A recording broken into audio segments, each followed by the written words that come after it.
আজকের মূল আলোচ্য বিষয় আলমে বারজাখ, কবর জগতের যে ব্যাপারগুলো আছে সেগুলো। কবর জগৎকে কবর জগৎ কেন বলে? সবাই তো কবরস্থ হয় না, এই ব্যাখ্যাটাও আমাদের জানতে হবে, এসে যাবে ইনশাল্লাহ আলোচনায়। তো কবর জগৎ বলি, আর এটাকে অন্য ভাষায় বলতে পারি আলমে বারজাখ, বারজাখের জগৎ। তো এর তিনটা ধাপ আছে। প্রথম ধাপ হচ্ছে যে কবরস্থ হওয়ার পর প্রথম যে অবস্থাটার মুখোমুখি হওয়া লাগে সেটা হচ্ছে কবর একটা চাপ দেয়। কবরে মৃত ব্যক্তিকে রাখার পর একটা চাপ দেওয়া হয়, কবরের দুই পাশের মাটি একসঙ্গে হয়, চাপ দেয়।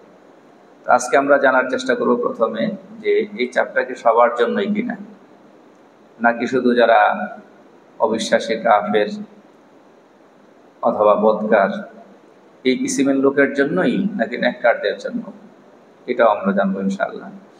আর দ্বিতীয় ধাপ হলো কবরের সওয়াল জবাব। আর তৃতীয় ধাপ হলো কাউকে সেখানে আযাব দেওয়া হয়, আবার কাউকে নিয়ামত রাজিতে রাখা হয়।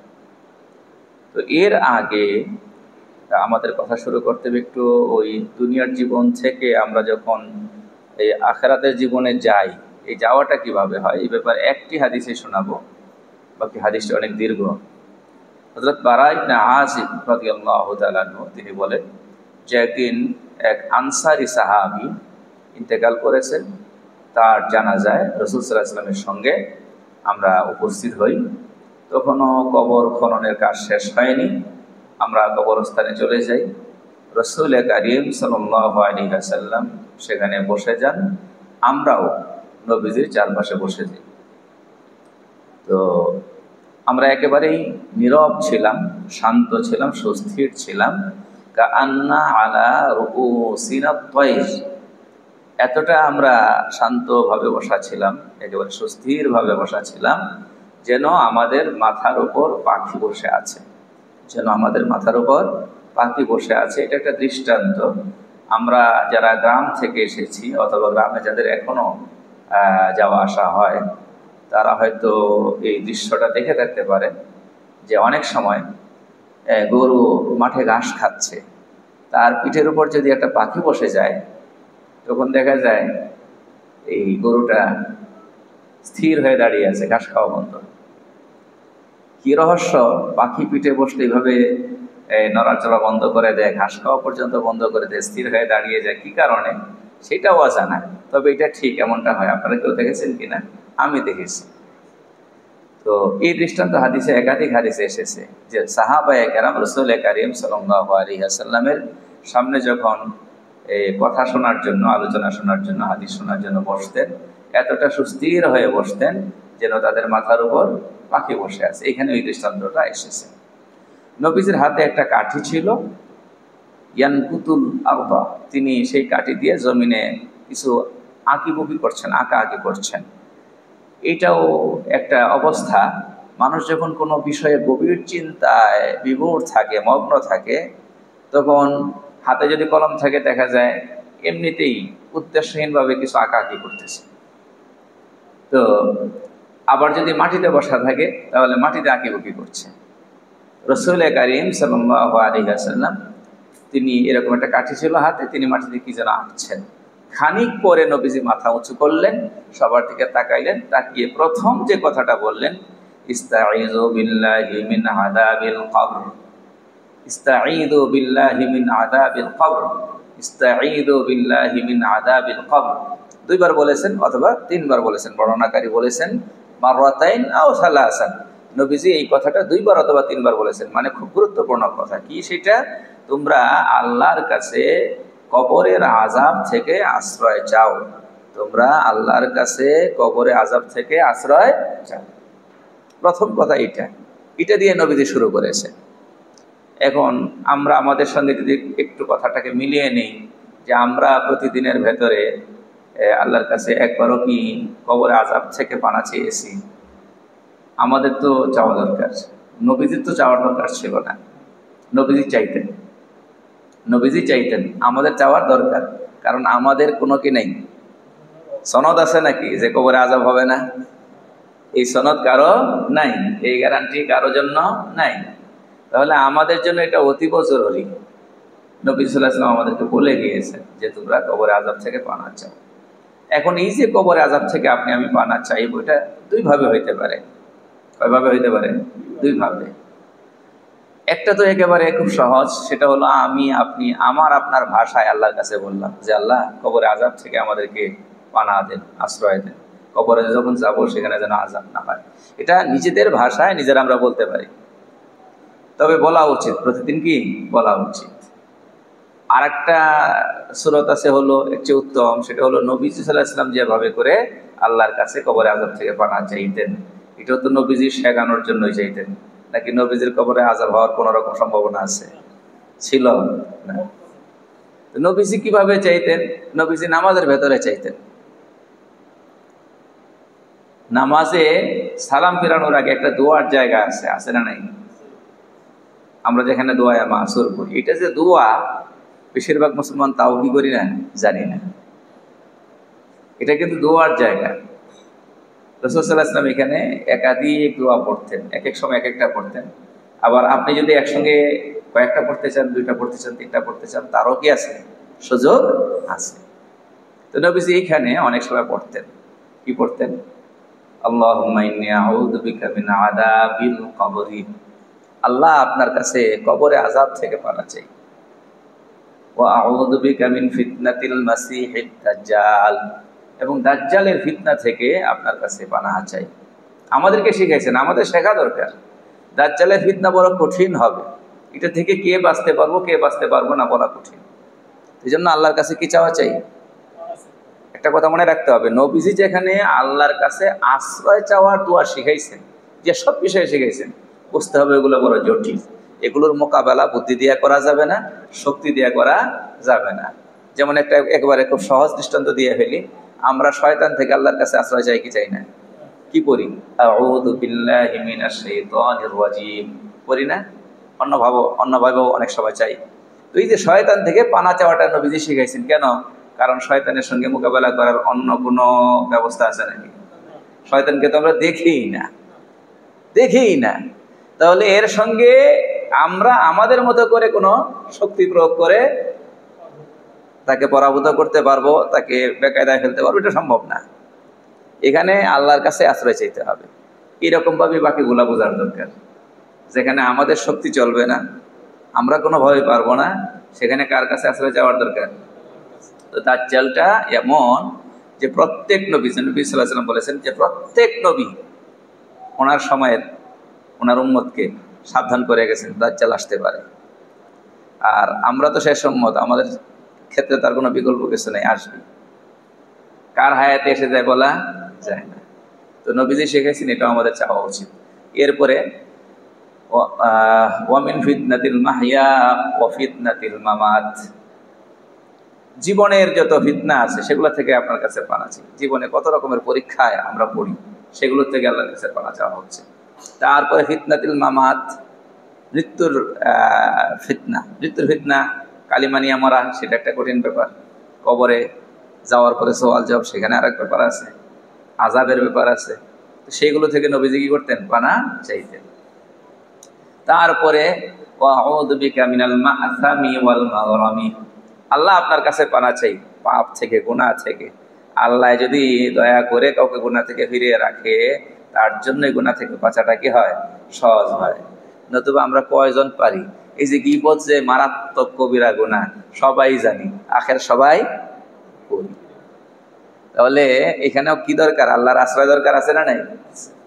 ওয়াল মাগরাম, মাগরাম হচ্ছে ঋণ, হাওলাত। ঋণ যে কত মারাত্মক জিনিস, হ্যাঁ, কত মানুষের জীবন বিপন্ন হয় কিসের কারণে? ঋণের কারণে। এই যে কালকে একটা নিউজ দেখলাম যে সম্ভবত ওই যে উত্তরবঙ্গের কোন এলাকায়, হ্যাঁ, এই যে দুই সন্তানকে হত্যা করে মা বাপ দুইজন, স্বামী স্ত্রী দুইজনে কি করছে? আত্মহত্যা করছে। তো ওখানে তত্ত্ব মনে হয়, কারণটা মনে হয় প্রাথমিকভাবে এটাই দেখানো হয়েছে যে কি ছিল? ঋণ ছিল, দেনা পাওনা ছিল। দুনিয়ার জীবন বিপন্ন করে, আর আখিরাতের জীবনও কিন্তু এই ঋণ বিপন্ন করবে। রাসূল কারীম সাল্লাল্লাহু আলাইহি ওয়াসাল্লাম বলছে শহীদ আটকে যাবে, যে আল্লাহর জন্য, শুধু আল্লাহর জন্য কি করেছে? জিহাদ করেছে, শহীদ হয়েছে। জেহাদ করে। কত বড় স্যাক্রিফাইস! সন্তানদেরকে এতিম বানিয়েছে, স্ত্রীকে বিধবা বানিয়েছে শুধু আল্লাহর জন্য। সেই তো আল্লাহর কাছে শহীদ। যে আল্লাহর জন্য জেহাদ করেছে সেই আল্লাহর কাছে শহীদ। মান কাতালা লিতাকুনা কালিমাতুল্লাহি হিয়াল উলিয়া ফাহুয়া ফি সাবিলিল্লাহ, হাদিসে আছে। যে ব্যক্তি শুধু আল্লাহকে খুশি করার জন্য লড়াই করছে সেই কেবল আল্লাহর কাছে শহীদ। এই রকম শহীদও আটকে যাবে কিসের কারণে? ঋণের কারণে। এটাও হাদিসে আছে।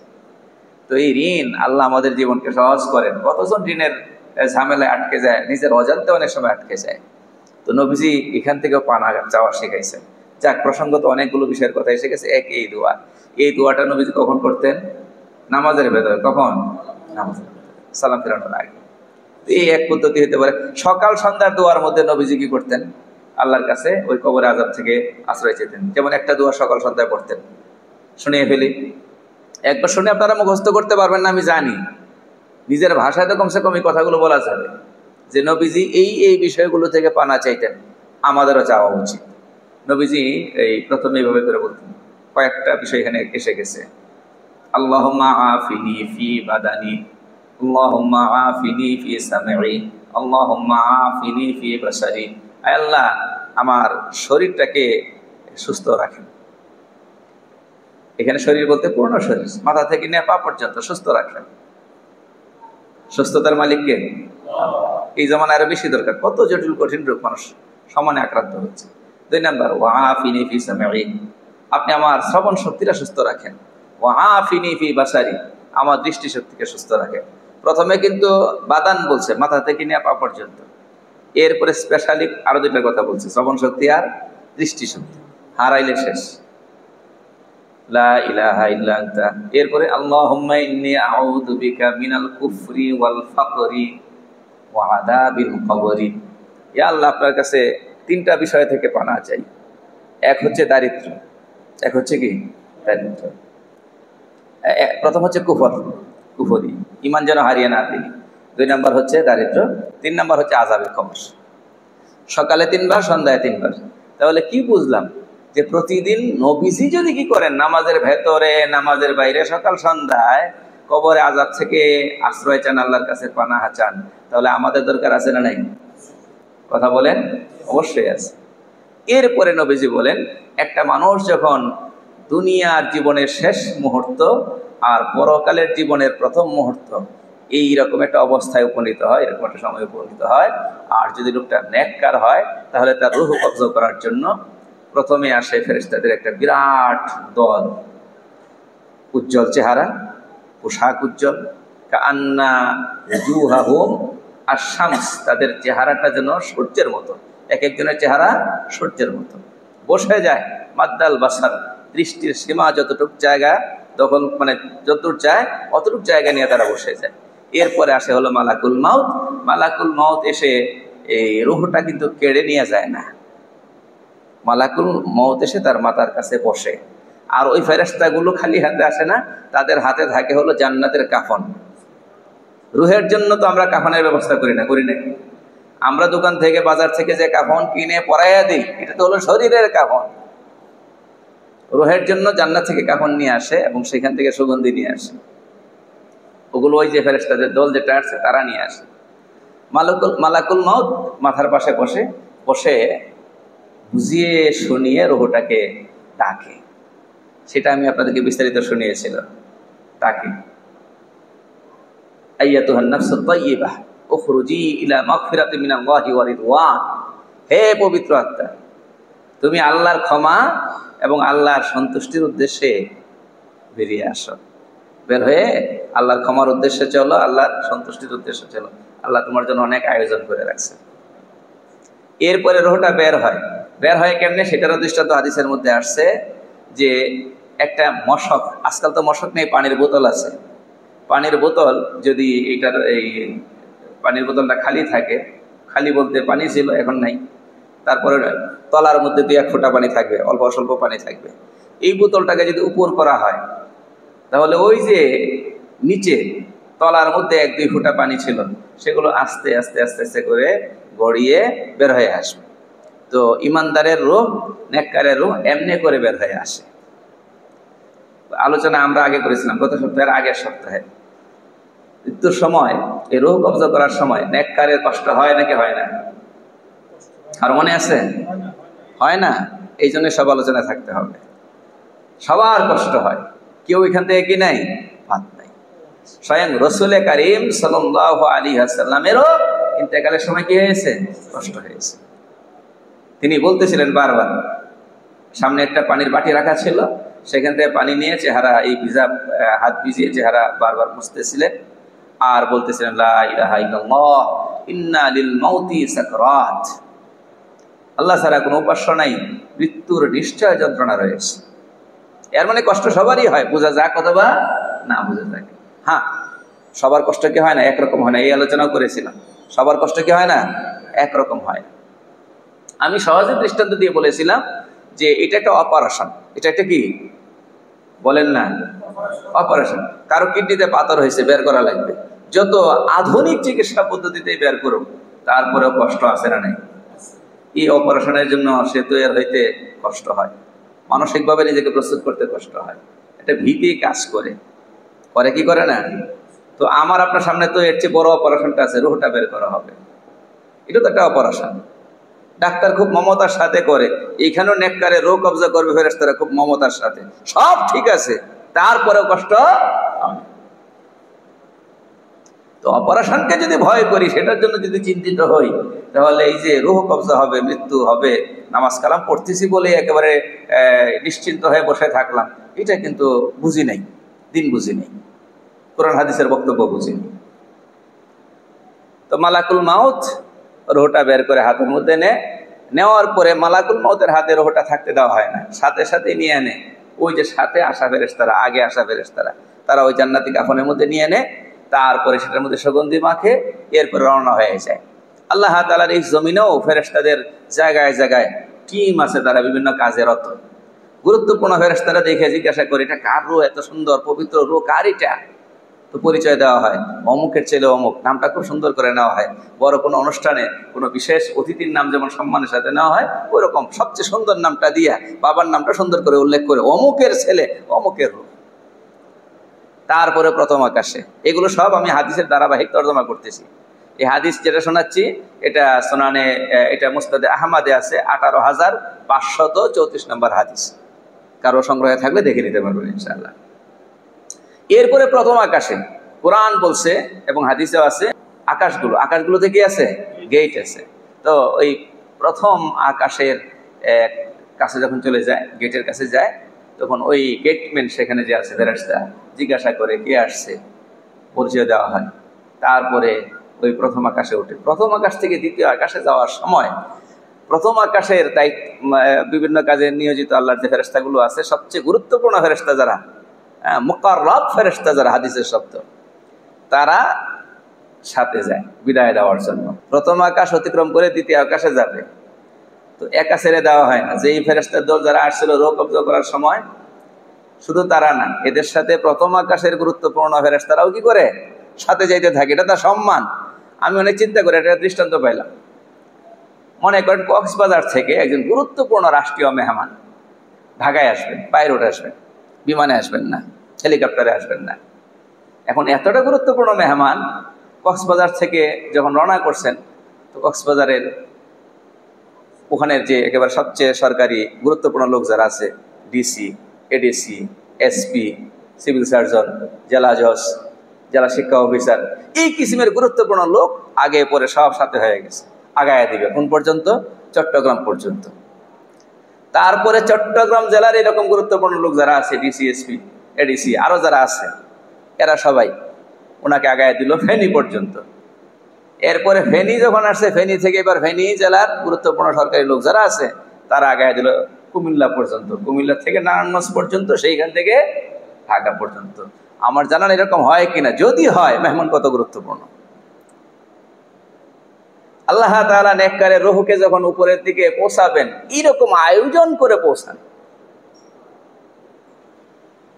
সপ্তম আকাশ পাড়ি দিয়া যখন উপরে উঠে যায়, তখন আল্লাহ তাআলা তখন তাকে খেতাব, এই রূহকে লক্ষ্য, এই রূহকে উদ্দেশ্য করে তখন হুকুম জারি করেন, বলেন যে আমার বান্দার নামটা, ফেরেশতাদেরকে বলেন যে আমার বান্দার নামটা উক্তুবু কিতাবা আবদি ফি ইল্লিয়িন, আমার বান্দার নামটা ইল্লিয়িনে তালিকাবদ্ধ করে ফেলো, সেখানে লিখে দাও।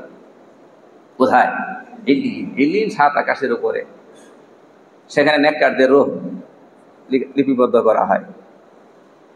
রূহ থাকে কোথায় মৃত্যুর পরে, এটা আর এক বিষয়, এই জন্য বললাম সেখানে তালিকাটা করা হয়।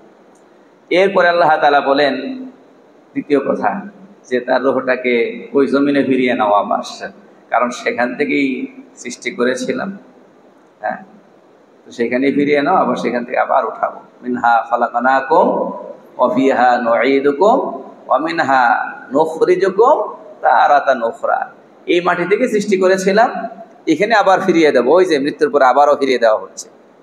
ওয়া মিনহা নুখরিজুকুম তারাতান উখরা, আবার আরেকবার এখান থেকে উঠিয়ে নেওয়া হবে, বের করে নেওয়া হবে ওই হাসরের উদ্দেশ্যে। আর পরে আর মাটির সাথে সম্পর্ক থাকবে। কথা বুঝতে পেরেছেন? এখন এই রূহ ফিরিয়ে দেওয়া হলো। আমরা আলোচনা করছি কার মৃত্যু নিয়ে? নেককারের রূহ নিয়ে। এখন আসেন, এই নেককারের রূহ কবরে এসে গেল, শরীর তো এখানে আগেই ছিল। আগেই বলেছিলাম কবর জগৎ যেটা আছে, কবরের জীবন, এটাকে আরবিতে বলা হয় আলায়ে বারজাখ। এর 3টা ধাপ আছে। প্রথম ধাপ হলো যে মাটি 2 পাশ থেকে চাপ দেওয়া। একটা প্রশ্নের জবাব হয়ে যাওয়ার দরকার যে কবরে দেওয়া হবে এই শাস্তি। কবর তো সবার হয় না, কবর তো সবার হয় না। কিছু মানুষ মনে করেন আগুনে পুড়ে একবারে ছাই হয়ে গেছে, শেষ। এই যে বিমান দুর্ঘটনা অনেক সময় কিচ্ছু পাওয়া যায় না খুঁজে, তাহলে কি আর কবর দেওয়ার কিছু থাকছে নাকি? এরপরে মনে করেন সমুদ্রে ডুবে মরছে, সেখানে আস্তে আস্তে আস্তে আস্তে পানির সঙ্গে পচে গলে মিশে গেছে, জন্তু জানোয়ারে খেয়ে ফেলেছে, অথবা বনের কোনো জন্তু খেয়ে ফেলেছে, হজম হয়েছে, পায়খানা হয়ে বের হয়ে গেছে, শেষ। তো তার তো কবরই হয়নি,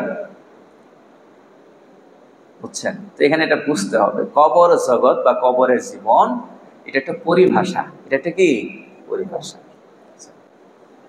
এটার ওই যে আরেক শব্দ আছে বারজাখ। কি বারজাখ? বারজাখ কোরআনে ব্যবহার হওয়া শব্দ, কোরআনের 2 জায়গায় আছে। বারজাখ হলো আড়াল। দুনিয়ার জীবন শেষ করলাম, শেষ করার সাথে সাথে এক লাফে কোথায় চলে যেতে পারবো না, যেটা আসল পরকালীন জীবন, যেখানে জান্নাত আর জাহান্নাম আছে, সেখানে পৌঁছে যেতে পারবো না। এর আগে একটা সময় পার করতে হবে। এই সময়টা যেন আমাকে দুনিয়া থেকে আলাদা করে নিয়ে গেছে, আবার পরকালের জীবনে এখনো কি করে নেই, সামিল হইতে দেয়নি। এটাকেই বলা হয় বারজাখ। তাহলে কবরের জীবন বলতে এই মৃত্যুর পরে হাসরের আগের যে সময়টা, এটাকেই বলা হয় কবরের জীবন। কবর দেওয়া হোক বা না হোক, এটার অন্য শব্দ কি বারজাখী জীবন। কি জীবন? বারজাখী। তো এইখানে আল্লাহ তাআলা, এটা গায়বের জগৎ। এখানে আল্লাহ তাআলা যাকে বাস্তবে মাটিতে কবর দেওয়া হয়েছে, তাকে যা করবেন, তার সঙ্গে যে আচরণ করবেন, যাকে পশু খাইছে, যাকে আগুনে পুড়ে ছাই বানায় ফেলাইছে, তার সাথে কিভাবে কি করবেন, এগুলো আল্লাহ তাআলা ভালো জানেন, গায়বের জগতের কথা আমরা পুরো পরিষ্কার বুঝবো না। তো আমরা আসি, মূল জায়গায় আসি। কবরে রাখার পরে, ওই রূহ ফিরে আসার পরে এই মাটি 2 পাশ থেকে একটা চাপ দেয়। এইটাও মৃত্যু যন্ত্রণার মতো সবার জন্য অবধারিত। কেউ থেকে রেহাই পাবে না, কেউ রেহাই পাবে না। নেককার মানুষটাও রেহাই পাবে না, কেউ রেহাই পাবে না। এবং হাদিস শরীফের মধ্যে আসছে, দৃষ্টান্ত আসছে, সাদ বিন মুআজ রাদিয়াল্লাহু তাআলা আনহু, রাসূল কারীম সাল্লাল্লাহু আলাইহি ওয়াসাল্লামের একেবারে বিশিষ্ট সাহাবীদের মধ্যে একজন, আনসারী সাহাবী। আহজাবের যুদ্ধে তিনি আহত হয়েছিলেন। এরপরে রাসূল সাল্লাল্লাহু আলাইহি ওয়াসাল্লাম এই আহত সাহাবীর জন্য মসজিদ নববীতে তাঁবু বানিয়ে দিয়েছেন যে এইখানে থাকো তুমি, এবং সেখানে ইন্তেকাল করছেন। নবীজি যেন বারবার দেখতে যেতে পারেন, দেখভাল করতে পারেন, এই জন্য কাছে রাখছেন। ওনার ফজিলতের বা ওনার গুণের উপর অনেক হাদিস আছে। তো এই সাদ বিন মুআজ রাদিয়াল্লাহু তাআলা যখন ইন্তেকাল করেন, রাসূল কারীম সাল্লাল্লাহু আলাইহি ওয়াসাল্লাম বলেন, তাহাররাকা লাহুল আরশ। এই সাদের ইন্তেকালে তার রূহ আসমানে যাবে। এই আনন্দে তার রূহের আগমন উপলক্ষে আল্লাহ তাআলার আরশ নড়ে উঠেছে, আনন্দে আন্দোলিত হয়েছে। তাহাররাকা লাহুল আরশ, এমন সাহাবী। ওয়া ফুতিহাত লাহুস সামা, ফুতিহাত লাহু আবওয়াবুস সামা, আকাশের দরজা সমূহ, একটা না, দরজা সমূহ খুলে দেওয়া হয়েছে। ওয়া শাহিদাহু সাবউনা আলফাম মিনাল মালাইকা, এবং ৭০,০০০ ফেরেশতা জানাজায় অংশগ্রহণ করছে। চিন্তা করেন, ৭০,০০০ মানুষও তো একজন বিখ্যাত মানুষের জানাজা হয় না, আর ওনার জানাজায় ৭০,০০০ ফেরেশতা যোগদান করছে। সহিহ হাদিস, নাসাই শরীফ আসছে, সুনান নাসাইতে আসছে 2055 নম্বর হাদিস। এরপরে নবীজি কি বলেন, হাদিস শেষ হয়নি, লাকাদ তুম্মা দাম্মাতান সুম্মা ফুররিজা আনহু, তাকেও এই কবরে মাটি দুই পাশ থেকে চাপ দিয়েছে, এরপর আবার ছেড়ে দিয়েছে। অন্য হাদিসে নবীজি বলছেন, লিল কবরি ফাওয়াতাতুন, কবরে অবশ্যই চাপ দেওয়ার ব্যাপারটা আছে। লাউ নাজা মিনহা আহাদুন লা নাজা সাআদ মিনহা সাআদ ইবনে মুআজ, এই কবরের মাটির চাপ থেকে কেউ যদি বাঁচত, একজনও যদি বাঁচত, তাহলে সাআদ বিন মুআজ বাঁচত, নবীজি বলে দিয়েছেন। তাহলে এটা ওই রকমই বুঝতে হবে, মৃত্যুর যন্ত্রণা সবার জন্য যেমন অবধারিত, কবরের মাটির চাপও সবার জন্য কি অবধারিত।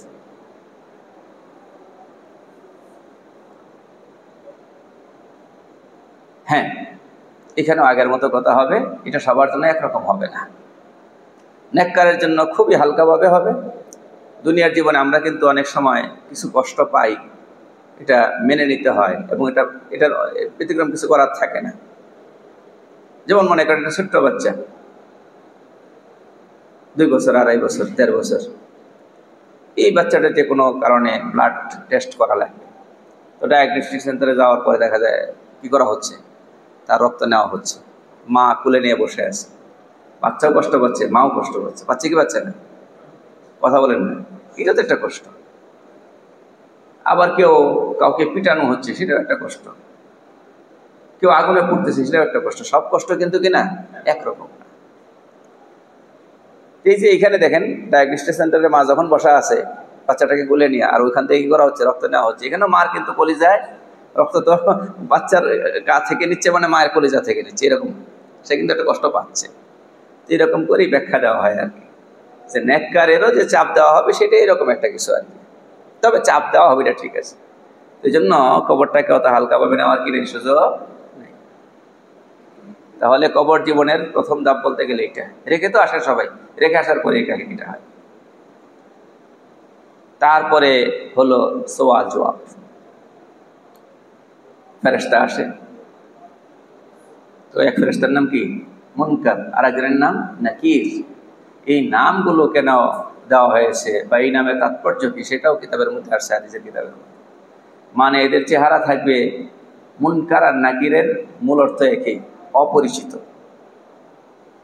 মানুষ যদি অপরিচিত মানুষের মুখোমুখি হয়, তাহলে একটু ভীতি কাজ করতে থাকে ভিতরে। ওদের চোখের রং পর্যন্ত বলা হয়েছে, গায়ের রঙও বলা হয়েছে। গায়ের রং হবে কালো, চোখের রং হবে নীল। এর মানে খুব স্বাভাবিক না, খুব কিনা স্বাভাবিক, অপরিচিত, এটা ভীতি কাজ করবে। তাহলে এটা একটা বড় পরীক্ষা, এটা একটা বড় কি পরীক্ষা।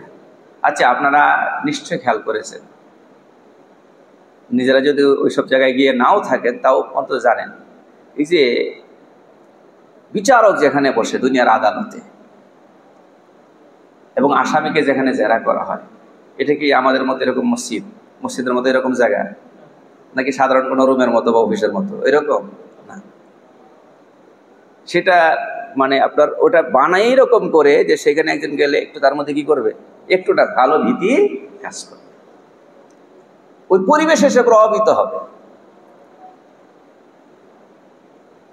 সেখানে যেন মিথ্যাটাকে অবলীলায় বলে ফেলতে না পারে, এরকম একটা সেখানে করা আছে, পরিবেশটা এরকম করে বানানো আছে। কবরে যখন সওয়াল জবাব করার জন্য মুনকার আর নাকির আসবে, তারা যে আসবে, তাদের চেহারা, তাদের চোখ, তাদের আশাটা এই সব একটা স্বতন্ত্র পরীক্ষা। এই পরীক্ষায় উত্তীর্ণ কে হবে, এইটাই আজকে যে আয়াত পড়ছিলাম সূরা ইব্রাহিমের 27 নম্বর আয়াত, এখানে আল্লাহ বলে দিয়েছে যারা দুনিয়াতে ঈমানের উপর অটল অবিচল থাকবে আল্লাহ তাআলা তাদেরকে নিজ জিম্মায় সেখানে অটল অবিচল রাখবেন। নতুবা এই প্রশ্ন মুখস্থ করে উত্তর মুখস্থ করে গেলে হবে না। সেখানে যে মান রব্বুক মুখস্থ করে গেলাম, কি রব্বি আল্লাহ, আরবি মুখস্থ করে ফেললাম, ওপরে সওয়াল মুখস্থ করে ফেললো, জবাবও মুখস্থ করে ফেললো, বাস ফটাফট বলে ফেলবে, নাকি সম্ভব নাকি এটা? আর যারা আরবি জানে না কিন্তু ইমানওয়ালা, ইমান মজবুত, তারা আরবি প্রশ্নও বুঝবে, জবাবও বুঝবে, নাকি আরবি প্রশ্ন করছে বলে বুঝবে তা কি বলেন বাংলায় বলেন, এটা বলবে নাকি? এই সব হলো দুনিয়ার ইমান মজবুত, সেইখানে জবাব আল্লাহ সহজ করে দেয়। এটি আল্লাহ পাক বলছেন ইউসাব্বিতুল্লাহুল্লাযীনা আমানু বিল কওলি সাবিতি ফিল হায়াতিদ দুনিয়া ওয়া ফিল আখিরাহ। যারা ঈমান এনেছে, মজবুত যে কথা, শাশ্বত যে বাণী, ঈমানের কথা, তাওহীদের কথা, এই কথার উপর যার ঈমান দুনিয়াতে মজবুত ছিল তাকে আল্লাহ পাক দুনিয়াতে অটল অবিচল রাখেন, আখিরাতেও কি রাখেন? অটল অবিচল রাখেন। আখিরাতে বলতে ওই আখিরাতের প্রথম ঘাঁটি কোনটা? কবর। কোন সময়? যখন সওয়াল জবাব। এই হলো নেককারের হালাত। আর বদকারের হালাত যেটা, সেটাও পরবর্তীতে এই হাদিসে রাসূল সাল্লাল্লাহু আলাইহি ওয়াসাল্লাম বলছেন। আর বদকারের মৃত্যু যখন নিকটবর্তী হয়ে যায় তখন যে ফেরেশতারা আসে সেগুলো হলো আযাবের ফেরেশতা। ওই ফেরেশতাদের বিরাট টিম আসে, চেহারা দেখার মতো না, সহ্য করার মতো না, এই ক্যাটাগরি। এরপরে শেষে মালাকুল মাউত আসে।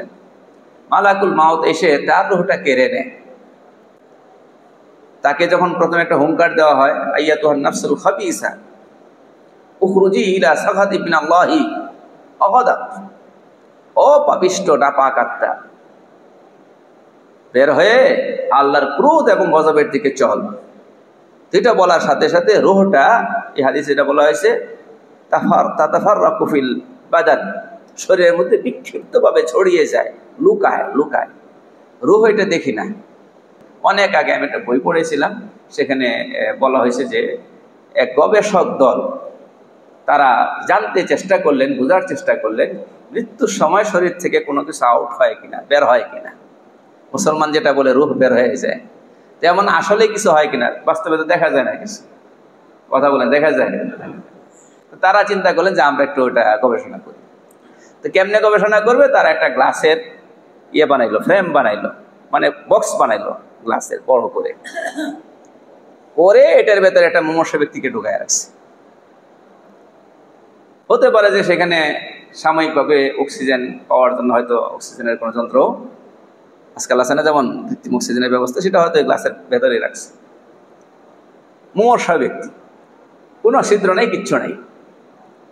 কোনো কিছু বের হতে হলে তো কি করা লাগবে? ছিদ্র লাগবে, যেটা বের হবে, এরকম কিছু রাখেনি। কিন্তু দেখা গেছে এই লোকটাও যখন ওই সময় উপনীত হয়েছে, মানে মৃত্যু বরণ করবে, ঠিক ওই সময় ফট করে একটা আওয়াজ হয়েছে, গ্লাসটা ফেটে গেছে। এতটুকুনি বুঝছে তারা, আর কিছু বুঝে না। তো রূহ এর হাকিকত বোঝা আমাদের পক্ষে সম্ভব না। রাসূল বলছেন সাল্লাল্লাহু আলাইহি ওয়াসাল্লাম, ওই বদকার যখন ওই মালাকুল মাউতের এই কথাটা শোনার পরে বের হইতে চায় না, তখন এই শরীরের মধ্যে ছড়িয়ে যায় বিক্ষিপ্তভাবে। এরপরে তাকে টেনে বের করা হয়। এই টেনে বের করা হয় কেমনে, সেটা হাদিসের মধ্যে বলা হয়েছে যে একটা কাঁটাওয়ালা লোহার শলাকা ভিজা তুলার ভেতরে ঢুকিয়ে যদি টান দেওয়া হয়, তাহলে যেমন করে ওই তুলা ছিঁড়ে ভিড়ে বের করে নিয়ে আসবে, ঠিক ওই রকম করে তার রূহটাকে বের করা হয়। এরপরে এইখানেও ওই যে সাথে আসছে যে ফেরেশতারা, তারা তাড়াতাড়ি করে রূহটা নিয়ে নেয় এবং নেয় যে ওর জন্য ওইরকম জান্নাত থেকে ওইরকম ভালো কাপড় নিয়ে আসা হয়নি, দুর্গন্ধযুক্ত কিছু একটা নিয়ে আসছে, নেকড়ার মতো কিছু একটা, ওটাতে করে নিয়ে যায়। প্রথম আকাশে যখন যায়, ও রাস্তায় জিজ্ঞাসা করে, ওই আল্লাহর ফেরেশতারা, জায়গায় জায়গায় ফেরেশতা আছে না, এই পাপিষ্ট আত্মা কার? খুব বাজে রকম মানুষ, দুনিয়াতে অনেক রকম নাম থাকে, সম্মানী নামও থাকে, আবার অসম্মানের নামও কি থাকে। ওই অসম্মানের নামটা বলে অমুকের ছেলে অমুক। প্রথম আকাশের দরজা পর্যন্ত যায়, গেট পর্যন্ত যখন যায়, তখন উপর থেকে আওয়াজ আসে যে না, ওর উপরে জায়গা নেই, ওর উপরে আসার কোনো কি নেই, অনুমতি নেই, ওরে ওই সিজ্জিনে ফিরায় নিয়ে যাও, ওর নাম যাবে কোথায়? সিজ্জিন। তাদের শব্দ হলো তখন তাকে ফিকে মারা হয়, ছুঁড়ে মারা হয়। কথা বুঝতে পেরেছে? নাম চলে যায় কোথায়? সিজ্জিন। সিজ্জিন হলো জমিনের 7 তবক জমিনের নিচে, ওই তালিকাটা সেখানে থাকে। আর তার রূহ আবার কবরে ফিরিয়ে দেওয়া হয়। এরপরে তাকেও কি করা হয়? চাপ দেওয়া হয়। তার চাপ দেওয়া, এটা হাদিসের মধ্যে আসছে যে এই পাঁজরের এক পাশের পাঁজর এর হাড্ডিগুলো আর এক পাশের পাঁজরের ভেতরে যে আপনি ঢুকে যায়, এরকম করে চাপ দেওয়া হয়। আগেই বলছিলাম সবার অবস্থা কি হবে না, একরকম হবে। কারণ একে দেওয়া হচ্ছে এটাকে বিশেষভাবে শাস্তি হিসাবে। এরপরে তাকেও সওয়াল জবাব করা হয়। তো সওয়াল জবাবের পরে সে তো আর সওয়াল জবাবের জবাব দিতে পারে না, সবকিছুই তার বলতে হয় যে আমি পারি না, আমি জানি না, লা আদ্রি বলে, আমার জানা নেই। তো এরপরে যেটা হয় সেটা হলো যে তার জন্য আমি ওখানে কথা রেখে আসছি, ওই নেককারের জন্য কিন্তু ওই জান্নাতের দিকে দরজা করে দেওয়া হয়, জান্নাতের বিছানা তার কবরেই বিছিয়ে দেওয়া হয় এবং জান্নাতের পোশাক তাকে পরিয়ে দেওয়া হয়। এই বিষয়গুলো সেখানে আছে। এবং সেখানে এই কথাটাও আছে যে একজন সুন্দর চেহারা বিশিষ্ট, হাসানুল ওয়াজহি, হাসানুল সিয়াবি, হাসানুল রিহি, চেহারা সুন্দর, পোশাক সুন্দর, গা থেকে সুন্দর ঘ্রাণ বেরোতে থাকে, এরকম একজন কবরে প্রবেশ করে। লোকটা জিজ্ঞাসা করে, মান আনতা, তুমি কে? তখন সে বলে, আনা আমালুকা সালেহ, আনা আমালুকা সালেহ, আমি তোমার নেক আমল। এখান থেকে কিন্তু একটা কথাও এসে গেছে, একটা ওয়াজ এখানে আছে, এই এক বাক্যের ভেতরে আছে যে আমি তোমার নেক আমল, আমি তোমার নেক আমল। তাহলে বোঝা গেল ওই সাথী পাবে কে? যে নিজে নেক আমল করে গেছে। আমালুকা, তোমার আমল, তোমার নেক আমল, আমালুকা সালেহ। এখন আজকাল যে বহু মানুষ বহু আশায় বসে আছে না নেই, নিজে কিছু করতে রাজি নেই, নিজে না করেই শর্টকাট রাস্তায় কি বলে জান্নাতে যাইতেছে, এরকম লোক আছে না নাই? নিজের আমল লাগবে, নিজের আমলে কোনো কি নাই, বিকল্প। আর বদকার হইলে একেবারে একদম বাজে চেহারা, বিশ্রী চেহারা, বিশ্রী পোশাক, বিশ্রী গন্ধওয়ালা একটা লোক আসে, আয়সা তাকে বলে, তোমার জন্য দুঃসংবাদ, আজকের এই দিনটা প্রতিষ্ঠিত দিন। তুমি কে? মানা আনতে, তুমি কে? তোমার দেখে তো ভয় লাগতেছে, তুমি কে? সে বলে যে আমি তোমার বদাম, আমি তোমার কি? তখন সে বলতে থাকে, রব্বিলা তুকি মিসাহা, রব্বিলা তুকি মিসাহা, আল্লাহ কিয়ামত আর কায়েম করেন না, যদ্দূর হয়েছে না আল্লাহ করেন, আল্লাহ কিয়ামত কায়েম করেন না। কারণ সে বুঝে যায় সব কথা ঠিক, এতদূর যেহেতু হয়েছে তাহলে সামনের দিন আরো কি কঠিন হইয়া আসবে। তুই এতদূরই থাক, যতটুকু হয়েছে এতটুকুই থাক, কিয়ামত আর আল্লাহ কি করেন না, কায়েম করেন না। কিন্তু ওর আবদার কি করা হবে নাকি? আল্লাহ কিয়ামত কায়েম করেন। তো আমরা কি বুঝলাম তাহলে? কবরের কয়টা ধাপ আছে?